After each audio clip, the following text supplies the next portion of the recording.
శ్రీమాత్రే నమః. ఓం శ్రీ ఉషా ఛాయా సమేత సవిత్వ సూర్యనారాయణ స్వామినే నమః. ఉదత్యం జాతవేదసం దేవం వహంతి కేతవః. దృశే విశ్వాయు సూర్యం భాస్కరాయ విద్మహే మహద్యుతికరాయ ధీమహే తన్నో ఆదిత్య ప్రచోదయాతు. సవిత్ర సూర్యనారాయణ స్వామికి ప్రణామం చేస్తూ ఈరోజు రథసప్తమి కార్యక్రమాన్ని పురస్కరించుకొని ఆ యొక్క సూర్యనారాయణ స్వామి వారి యొక్క ఆరాధన విధానాన్ని, తత్ఫలితాన్ని, పురాణములలో సూర్యనారాయణ స్వామి వారి యొక్క విశిష్టతని, నవగ్రహాల్లో అతని యొక్క ప్రాముఖ్యతని తెలుసుకునే ప్రయత్నం చేద్దాం. ముందుగా E6 టీవీ ప్రేక్షకులందరికీ కూడా రథసప్తమి శుభాకాంక్షలు. జపాకుసుమ సంకాశం కాశ్యపేయం మహాద్యుతిం తమోరిం పాప సర్వఘ్నం ప్రణతోస్మి దివాకరం. ఈ యొక్క దివాకరుడు సవిత్రు సూర్యనారాయణ స్వామివారు, నారాయణమూర్తి అంశయే. కశ్యప ప్రజాపతి అదితి దంపతులకు సూర్య అనేటువంటి నామకరణంతో జన్మించినాడు. ఈ యొక్క సూర్యనారాయణమూర్తి సవితృమండల దేవతలను, అంటే గాయత్రీదేవి దగ్గర ఉండేటువంటి దేవతలను హింసిస్తున్నటువంటి రాక్షసులను సంహరించడానికే ఆ యొక్క అదితి కశ్యపుల గర్భాన నారాయణమూర్తి స్వయంగా సూర్యుడిగా అవతరించినాడు. ఈ యొక్క సూర్యుడు ధ్యేయస్తదా సవితృమండల మధ్యవర్తి, సమస్తమైనటువంటి సవితృమండల దేవతలందరికి కూడా మధ్యవర్తిగా నిలుస్తూ ఆ యొక్క మండలాన్ని రాక్షసుల నుండి రక్షిస్తూ ఉంటాడు. ఇక సూర్యోపాసన అనేటువంటిది అత్యంత ప్రాశస్త్యంతో కూడుకున్నది. మనకు సాధారణంగా బ్రాహ్మణుల యొక్క దేవతార్చనలు సాలగ్రామార్చన అనేటువంటిది విశేషమైనటువంటిది. విగ్రహారాధన కంటే కూడా సాలగ్రామార్చన విశేషమైనటు. ఈ సాలగ్రామములు 5 స్వరూపములు: ఆదిత్యం, అంబికం, విష్ణుం, గణనాథం, మహేశ్వరం. సూర్యుడు, అమ్మవారు, మహావిష్ణువు, గణపతి, రుద్రుడు. ఈ 5 దేవతలే సాలగ్రామ దేవతలుగా ప్రధానంగా పరిగణింపబడతారు దేవతార్చనలు. అదేవిధంగా ఈ యొక్క సవితృమండల అధిష్టాన దేవత అయినటువంటి సూర్యనారాయణమూర్తి యొక్క ఆరాధనయే సాలగ్రామార్చనలో ప్రధానమైనటువంటిది, ప్రథమమైనటువంటిది. ఈ సూర్యుడు మహాగౌరికి, మహావిష్ణువుకు, మహాదేవుడికి, మహాగణపతికి సరిసమానమైనటువంటి దేవత అనడంలో ఎటువంటి సందేహం లేదు. ఈ యొక్క సూర్యనారాయణమూర్తి యొక్క ఆవిర్భావం అత్యంత ప్రాశస్త్యమైనటువంటిది.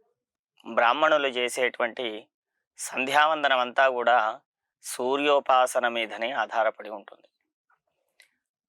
మనకు నవగ్రహాల్లో మొదటివాడు సూర్యుడు. ఈ యొక్క సూర్యుడు ఆదివారానికి అధిపతి. ఈ యొక్క సూర్యుడిని ఆరాధన చేయడం వల్ల సూర్యుడికి అధిష్టాన దేవత అయినటువంటి నారాయణమూర్తి యొక్క అనుగ్రహం కలుగుతుంది. మనకు జాతక చక్రంలో సూర్యుడు అనేటువంటి వాడు ఆత్మకారకుడు, అంటే మన యొక్క జన్మకు కారకుడు.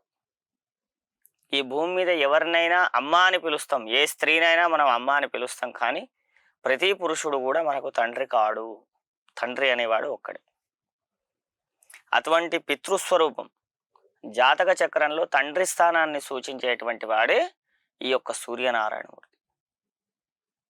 సూర్యుడి యొక్క అనుగ్రహము, సూర్యుడి యొక్క ఆశీర్వచనం ఎంత బలంగా ఉంటే ఆ యొక్క పితృదేవతల యొక్క అనుగ్రహం కూడా అంతే బలంగా ఉంటుంది. తండ్రి యొక్క ఆశీర్వచనం విశేషంగా ఉంటుంది. ఎవరికైతే తండ్రి ఆశీర్వచనం ఉంటుందో వాళ్ళు శాస్త్ర కోవిదులు అవుతారు. ఎవరికైతే తండ్రి ఆశీర్వచనం ఉంటుందో వాళ్ళు సమాజంలో కీర్తి ప్రతిష్టలు సంపాదిస్తారు. ఎవరికైతే తండ్రి ఆశీర్వచనం ఉంటుందో వాళ్లకు ఏ విధమైనటువంటి గ్రహ బాధలు దరిచేరవు. అందుగురించనే ప్రతి ఒక్కరు కూడా నిద్ర లేవగానే సూర్యుని ఆరాధన చేయడం వల్ల గతించిపోయినటువంటి పితృదేవతల యొక్క అనుగ్రహం కలిగి ఆ యొక్క దేవతల యొక్క అనుగ్రహంతో ఇతని యొక్క వంశం అనేటువంటి వృద్ధి చెందుతుంది, యశస్సు కీర్తి కలుగుతుంది, సమస్తమైనటువంటి ఐశ్వర్యములకు ఈ యొక్క సవితృమండల అధిష్టాన దేవత అయినటువంటి సూర్యనారాయణమూర్తి అధిష్టాన దేవత. మనం పౌరాణికమైనటువంటి పరిభాషలో చెప్పుకోవాలనుకుంటే మనకు 4 యుగములు: కృతయుగము, త్రేతాయుగము, ద్వాపర యుగము, కలియుగము. ఇవి 4 యుగాలు. ప్రతి యుగానికి కూడా కలియుగంలో 4,35,000 సంవత్సరాలు, దానికి రెండింతలు ద్వాపర యుగం, దానికి రెండింతలు కృతయుగం, దానికి రెండింతలు త్రేతాయుగం, దానికి రెండింతలు కృతయుగం. ఈ విధంగా ఈ కాలం అనేటువంటిది 60 సంవత్సరాల మీద ఆధారపడి ఉంటుంది. 60 సంవత్సరాల కాలచక్రం తిరిగిన వెంటనే మళ్ళీ 60 సంవత్సరాలు మొదలవుతాయి. దీన్ని షష్ఠి అబ్ది అంటారు. ఇలా యుగాలు, సంవత్సరములు, అయనములు, పక్షములు, వారములు, తిథులు, ఇవన్నిటికీ కూడా కాలగణన అనేటువంటిది ఒకటి ఉంటుంది. ఈ యొక్క కాలగణన అంతా కూడా కేవలం సూర్యనారాయణమూర్తి మీదనే ఆధారపడి ఉంటుంది. ఇందులో ఎటువంటి సందేహం లేదు. సూర్యుడు అనేటువంటి వాడు సమస్తమైనటువంటి గ్రహములకు వెలుగునిచ్చేటువంటి ఒక ప్రకాశవంతమైనటువంటి దేవత. సప్తాశ్వరథమారూఢం ప్రచండం కశ్యపాత్మజం. 7 గుర్రములతో కూడుకున్నటువంటి రథాన్ని అధిరోహించి ఈ యొక్క సమస్త భువనములకు కూడా చైతన్య శక్తిని ప్రసాదించేవాడే ఆ యొక్క సూర్యనారాయణమూర్తి. ఈ యొక్క సూర్యుడిని ఆరాధన చేయడం వల్ల సూర్యుడికి అధిష్టాన దేవత అయినటువంటి నారాయణమూర్తి యొక్క అనుగ్రహం కలుగుతుంది. ఎవరయ్యా ఈ నారాయణమూర్తి అంటే సత్యనారాయణ వ్రతంలో చేసేటువంటి నారాయణమూర్తి యొక్క అర్చన ఆరాధన ఏ దేవతకైతే చేస్తామో ఆ దేవతయే నారాయణమూర్తి. అందుకే నవగ్రహాల్లో ఒక్క సూర్యుడిని మాత్రమే సూర్యనారాయణమూర్తి అంటాం. ఎందుకంటే నారాయణమూర్తికి సూర్యుడికి తేడా లేదు. ఆ నారాయణమూర్తి యొక్క అంశయే సూర్యుడు.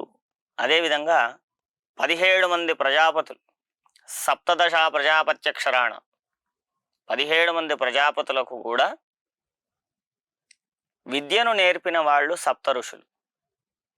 సప్త ఋషులకు విద్యాజ్ఞానము, ఆత్మజ్ఞానము నేర్పినటువంటి వాళ్ళు యాజ్ఞవల్కుడు. అటువంటి యాజ్ఞవల్కుడే స్వయంగా సూర్యుడి ద్వారా విద్యను సంపాదించాడు. స్వయంగా సూర్యుడి ద్వారానే ఆ యొక్క విద్యోపాసన చేశాడు. యాజ్ఞవల్కుడికి ఏ గురువు లేడు. అష్టావక్ర మహర్షి కూడా సూర్యోపాసన చేయడం వల్లనే అమితమైనటువంటి తేజస్సుతో కూడినటువంటి ఆత్మజ్ఞానాన్ని సంపాదించాడు.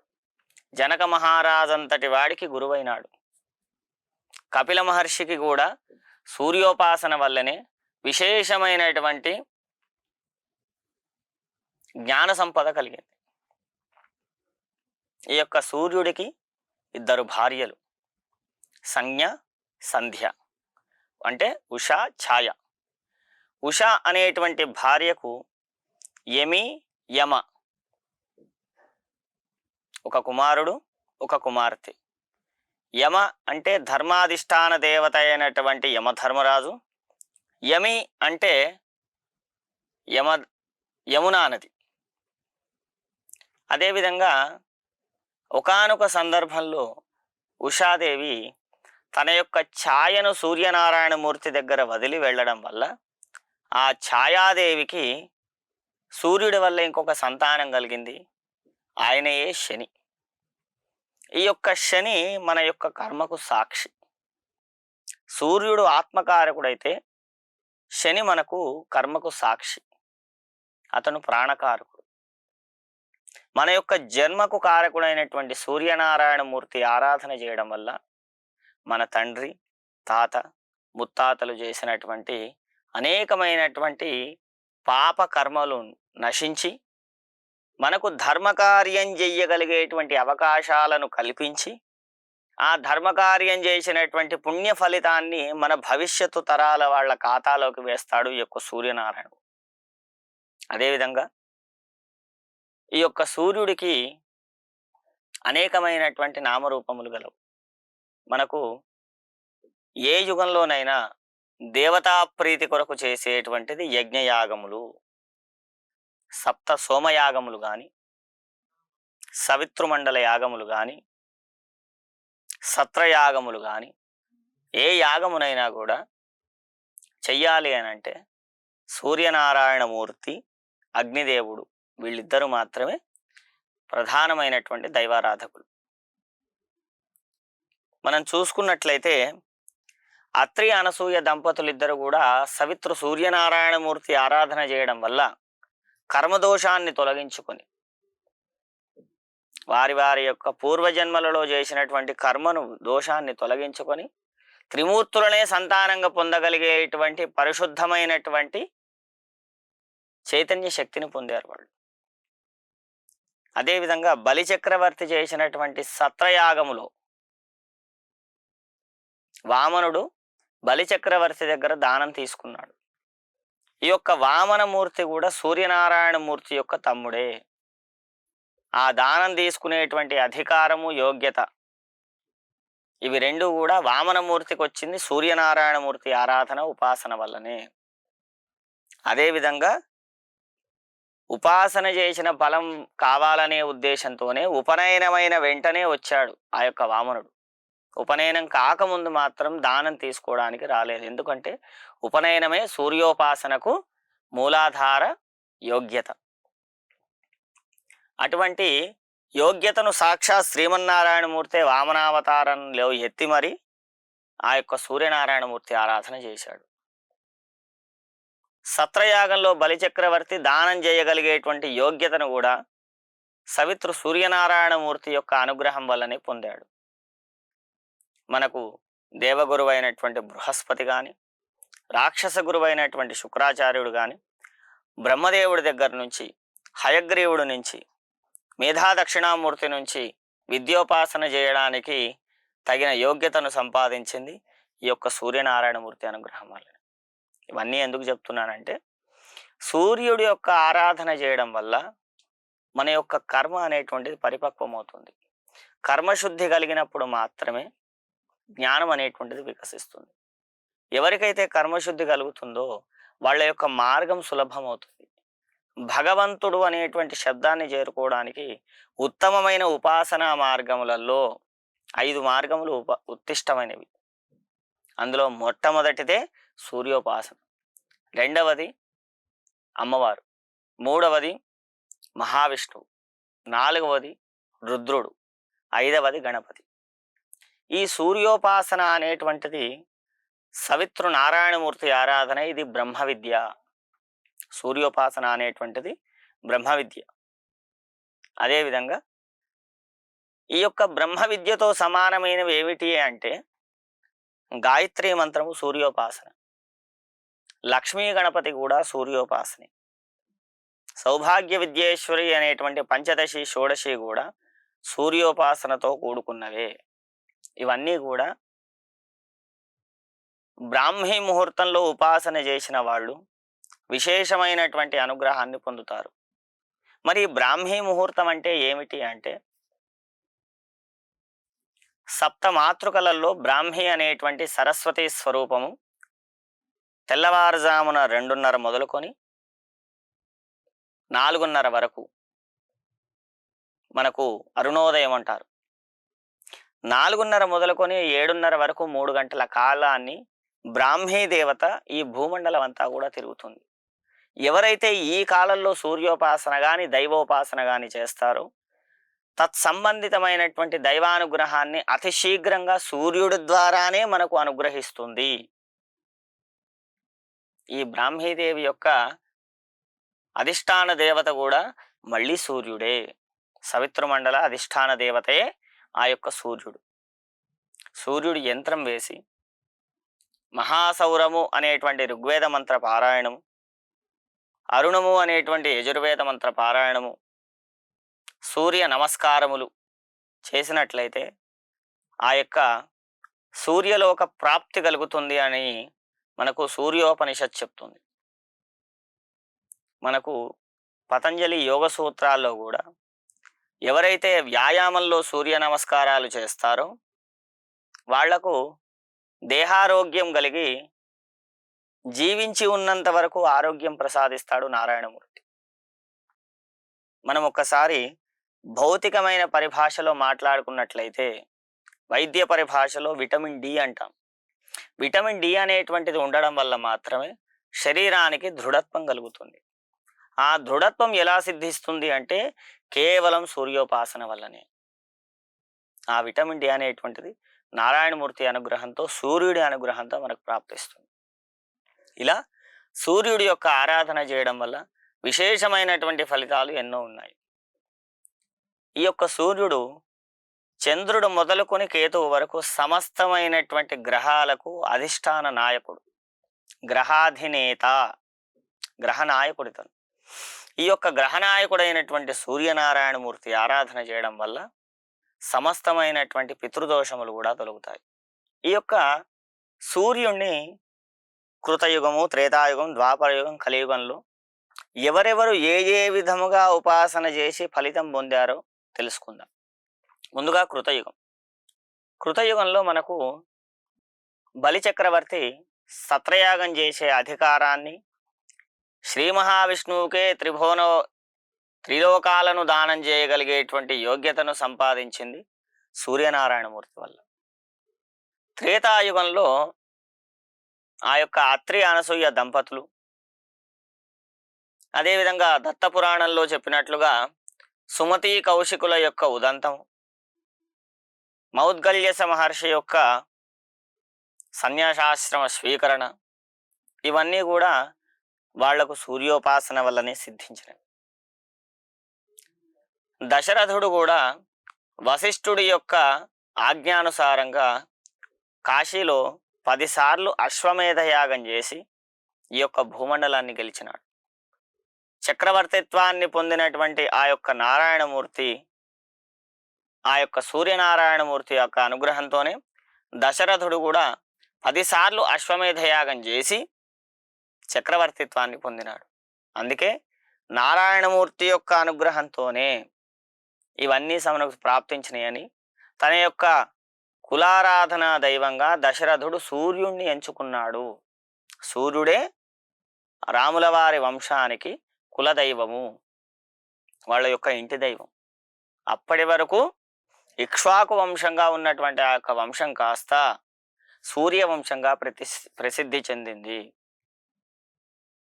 రఘుమహారాజు కూడా సంతానం పొందడానికి వశిష్ఠుని ఆశ్రమంలో సాపత్నీకృతంగా మునిపత్నులకు మునులకు సేవలు చేస్తూనే సంతానాన్ని పొందారు.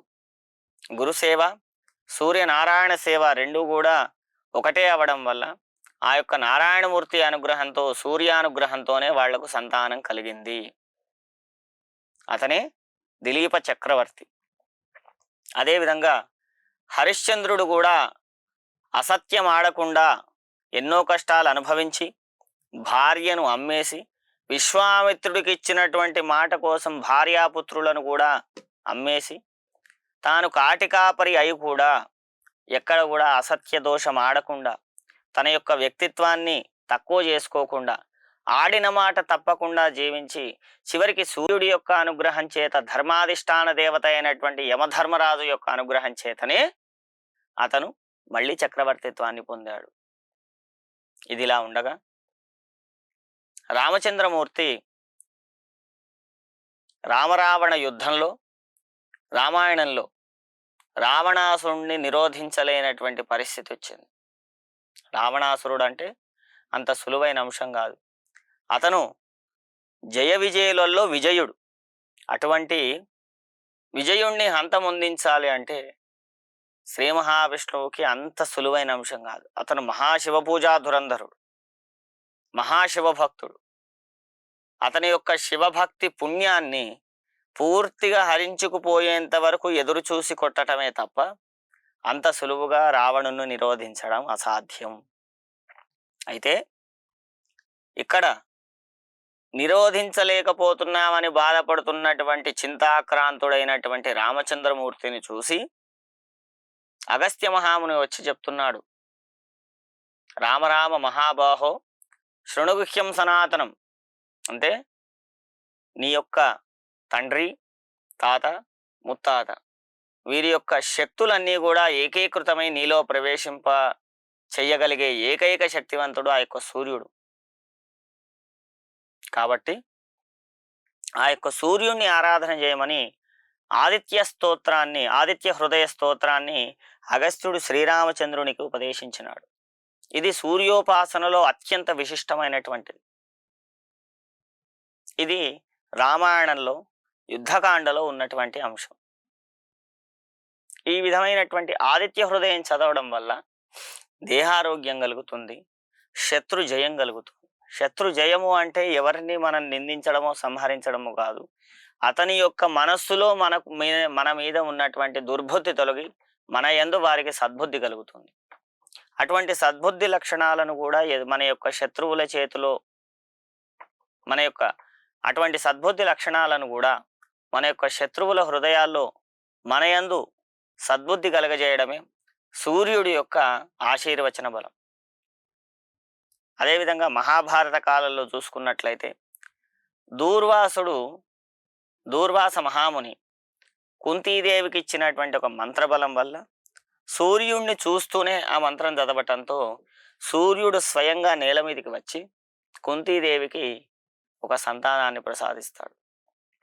ఆ సంతానమే కర్ణుడు. కర్ణుడు గురించి మహాభారతం మొత్తం కూడా కర్ణుడు ఒక గొప్ప వీరుడు, యుద్ధ వీరుడు. అటువంటి కర్ణుణ్ణి లేకుండా మహాభారతం ఊహించడం దాదాపు అసాధ్యమే. ఈ విధంగా మహాభారత కాలంలో కానీ రామాయణ కాలంలో కానీ జరిగిన ఇతిహాసములన్నిటిలలో వ్యాస భగవానుడు రాసిన ప్రతి పురాణంలో, ఉపనిషత్తుల్లో, 18 ఉపపురాణాల్లో అత్యంత కీలకమైన పాత్ర పోషించినటువంటి దేవతలలో సూర్యనారాయణమూర్తి ఒకరు. ఈ యొక్క సూర్యనారాయణమూర్తి జన్మించింది మాఘ శుద్ధ సప్తమి. ఇతన్ని సూర్యుడి యొక్క జన్మదినంగా మన సనాతన హైందవ ధర్మం అనేటువంటిది జరుపుకోవడం మనకున్నటువంటి ఆనవాయితీ. ఆ యొక్క సూర్యారాధన అనేటువంటిది మాఘశుద్ధ సప్తమి నాడు చేయడం, ప్రత్యేకించి ఈ సంవత్సరం ఆదివారంతో కూడుకొని రథసప్తమి రావడం అత్యంత విశేషదాయకమనే చెప్పవచ్చు. ఈ యొక్క సూర్యుడి ఆరాధన మనకు ఈ యుగంలో, నేటి ఆధునిక కాలంలో ఛత్రపతి శివాజీ గారి యొక్క మరణం తర్వాత అతని యొక్క కుమారుడు శంభాజీ, అటు పిమ్మట షావూజీ, వీళ్ళ యొక్క పరిపాలన సాగుతున్న క్రమంలో మన భాగ్యనగరంలో గంభీరరాయలు కోనాంబ అనేటువంటి దంపతులకు ఒక పుత్రుడు జన్మించినాడు. విశ్వామిత్ర గోత్రజుడైనటువంటి ఆ యొక్క గంభీరరాయలకు సదాశివుడి యొక్క అనుగ్రహంతో విశేషమైనటువంటి జ్ఞాన సముపార్జన చేసినటువంటి ఒక పుత్ర సంతానం కలిగింది. అతడే భాస్కర్ రాయల వారు. వారు ఆజన్మ పుణ్యకాలం కూడా బ్రహ్మచారిగానే ఉండి లలితా త్రిపుర సుందరీ దేవి యొక్క అనుగ్రహాన్ని పొందినటువంటి గొప్ప తపశ్చక్రవర్తి నేటి ఆధునిక కాలంలో. ఆ యొక్క కర్ణాటక ప్రాంతంలో కృష్ణానదీ పరివాహక ప్రాంతంలో ఒక ఆశ్రమాన్ని ఏర్పాటు చేసుకొని తపస్సు చేసుకుంటున్నటువంటి సందర్భంలో ఒక జమీందారు కుమారుడికి అర్ధాయుష్యు ఉంది అని చెప్తాడు. భాస్కర్ రాయల వారు ఆ యొక్క పిల్లవాడిని చూసి పూర్ణాయుష్యు ఉంది అని చెప్తాడు. ఎందరో జ్యోతిష్యులు అర్ధాయుష్యు ఉందని చెప్పారు, మీరు పూర్ణాయుష్యు ఉందని చెప్పారు, ఇది నా పరిస్థితి అని తండ్రి బావురమంటే అతను కాలమునకు అధిష్టాన దేవత అయినటువంటి సూర్యనారాయణమూర్తిని చూసి, ఇతడికి నేను చెప్పాను పూర్ణాయుష్యు ప్రసాదిస్తానని, ఒకవేళ ఇతనికి పూర్ణాయుష్యు కనుక లేకపోతే నీ సమస్త శాస్త్రములు, సూర్యోపాసన విధి క్రమములన్నీ కూడా సర్వనాశనం చేస్తాను అని ప్రతిజ్ఞ చేసినాడు. సాక్షాత్ సూర్యనారాయణమూర్తి నేల మీద దిగి భాస్కర్ రాయల కంగారు పడకు, ఇది ఒక ఉపద్రవం లాంటిది. కాలచక్రంలో ఆ పిల్లవాడు కొంతకాలం బలెవ్వక తప్పదు. అయినా నీ ఆశీర్వచనం బొమ్మవదు, తప్పనిసరిగా అతనికి పూర్ణాయుష్ ఉంటుంది అని చెప్పి వచ్చే జన్మలో ఉండేటువంటి ఈ ఆయుష్ని ఈ జన్మలో వేసి వచ్చే జన్మకు అతను మోక్షాన్ని ప్రసాదిస్తాడు సూర్యనారాయణమూర్తి. అది సూర్యుడి యొక్క ఉపాసన బలం. కానీ సూర్యనారాయణమూర్తి ఉపాసన చేసి అంతటి శక్తి సంపాదించినటువంటి భాస్కర్ రాయల వారు కాశీ గంగా నదీ తీరంలో సూర్యుడి యొక్క అనుగ్రహం చేత రుణగ్రస్తుడై ఉండి కూడా రుణం నుంచి విముక్తి పొంది లలితా సహస్రనామానికి భాష్యం రాశాడు. అదే సౌభాగ్య భాస్కరం. ఆ సౌభాగ్య భాస్కరాన్ని కూడా సూర్యోపాసన వల్లనే అతనికి సిద్ధించింది అనడంలో ఎటువంటి సందేహం లేదు. ఇలా నేటి ఆధునిక కాలంలో జగద్గురువులైనటువంటి భారతీ తీర్థస్వామి వారు కానీ, కంచి పరమాచార్య స్వామి వారు కానీ, ఆదిశంకర్లు మొదలుకొని ఇప్పుడున్నటువంటి యతీశ్వరులందరికీ కూడా క్రియాయోగ పద్ధతిలో కానీ, హఠయోగ పద్ధతిలో కానీ, పతంజలి యోగ సూత్రాలు పాటిస్తున్నటువంటి యోగులందరికీ కూడా ఆయుష్ను ప్రసాదింపజేస్తున్నాడు ఆ యొక్క సూర్యనారాయణమూర్తి. హిమాలయాల్లో నివసించేటువంటి అఘోరాలు కానీ, నాగా సాధువులు కానీ, వీళ్ళందరూ కూడా ఎప్పుడు పుట్టారో ఏంటో ఎవరికీ తెలియదు. వాళ్ళు ఎన్ని వందల సంవత్సరాలుగా ఉన్నారో ఎవరికీ తెలియదు. అటువంటి వాళ్ళందరూ కూడా వాళ్ళల్లో ఉండేటువంటి ఆ సూర్యుడి యొక్క శక్తిని ఉత్తేజం చేసుకొని హిమాలయాల్లో ఎటువంటి వస్త్రాలు లేకుండా కూడా అఘోరాలు ఉండగలుగుతున్నారంటే అది సూర్యోపాసన వల్లనే. ఈ విధంగా శరీరంలో చైతన్య శక్తిని, గతించిన పితృదేవతల యొక్క అనుగ్రహాన్ని, ముఖ్యంగా పాడి పంటలను, భార్యా పిల్లలను, అదేవిధంగా వంశాన్ని, కీర్తిని, యశస్సును, వీటన్నిటినీ కూడా ప్రసాదింపజేసి భూలోకంలో సకల ఐశ్వర్యములు కూడా ప్రసాదించేవాడే ఆ యొక్క సూర్యనారాయణమూర్తి. ఈ యొక్క సూర్యారాధన మాఘశుద్ధ సప్తమి రోజున ఎవరైతే భక్తి శ్రద్ధలతో ఆచరిస్తారో వాళ్లకు సూర్యనారాయణమూర్తి యొక్క అనుగ్రహం కలిగి ఆ సూర్యనారాయణమూర్తి యొక్క సవితృమండల అధిష్టాన దేవత అయినటువంటి గాయత్రీదేవి యొక్క అనుగ్రహం కలిగి ఎల్లప్పుడూ సుఖ సంతోషాలతో ఉంటారు అనడంలో ఎటువంటి సందేహం లేదు. ఈ యొక్క రథసప్తమిని ప్రతి ఒక్కరూ కూడా ఇంటి ఆవరణలో మేఘానికి కింద, అంటే ఏ విధమైనటువంటి ఆచ్ఛాదన లేనటువంటి ప్రదేశంలో జాజుతో అలికి ముగ్గు వేసి ఒక మట్టి పొయ్యిని ఏర్పాటు చేసి అక్కడే అగ్ని ప్రజ్వలనం చేసి మట్టి పాత్రలో కానీ ఇత్తడి పాత్రలో కానీ ఆవు పాలను పొంగించి పరవాన్నం చేసి అక్కడి నుంచే సూర్యనారాయణమూర్తికి నివేదన చేయడంతో ఈ యొక్క రథసప్తమి వ్రతం అనేటువంటిది సంపన్నమవుతుంది. ఇది సంపూర్ణం కాదు, సంపన్నం. అటువంటి వ్రతం చేసి విశేషమైనటువంటి ఆరోగ్యాన్ని, యశస్సును, కీర్తిని సంపాదించడంలో మనం అందరం కూడా ముందుండాలి. ప్రతిరోజు కూడా లేవగానే ఒక రాగి స్నానం చేసి శుభ్రమైన వస్త్రాలను కట్టుకొని ఒక రాగి చెంబులో నీళ్లు తీసుకొని జపాకుసుమ సంకాశం కాశ్యపేయం మహాద్యుతిం తమోరిం పాప సర్వఘ్నం ప్రవణతోస్మి దివాకరం అనే శ్లోకాన్ని చెప్తూ ఆ యొక్క నారాయణమూర్తికిలా అంజలి ఘటిస్తూ అర్ఘ్యాన్ని వదులుతూ ప్రతినిత్యం కూడా ఆ యొక్క సూర్యుడి యొక్క ఆరాధన చేయడం వల్ల ఆరోగ్యము, బుద్ధి కుశలత అనేటువంటిది పెరుగుతుంది. అదేవిధంగా బ్రాహ్మణులైతే విశేషంగా గాయత్రి మంత్ర జపాన్ని రథసప్తమి రోజున చేయడం వల్ల అతని యొక్క కర్మదోషములు అనేటువంటివి తొలగుతాయి. అదేవిధంగా బ్రాహ్మణేతరులు ఎవరైనా కానీ గాయత్రి మంత్రోచ్చరణకు అధికారము లేని వాళ్ళు గాయత్రీదేవి యొక్క శ్లోకాలను కానీ స్తోత్రాలను కానీ పఠించడం వల్ల గాయత్రి మంత్రాన్ని జపించినటువంటి ఫలితాన్ని సూర్యనారాయణమూర్తి మన ఖాతాలో వేస్తాడు. ఇలా సూర్యనారాయణమూర్తి యొక్క ఆరాధన చేయడం, గోధుమలు దానం ఇవ్వడం, రాగి పాత్రను దానం ఇవ్వడం, లేదా గోధుమలను వండుకొని తినడం తరచుగా, గోధుమ రవ్వని కానీ గోధుమ పిండిని కానీ పిల్లలకు పెట్టడం, ఈ విధంగా ఔషధంలాగా గోధుమలను తీసుకోవడం వల్ల సూర్యుడి యొక్క అనుగ్రహంతో ఆరోగ్యం కూడా ప్రాప్తిస్తుంది.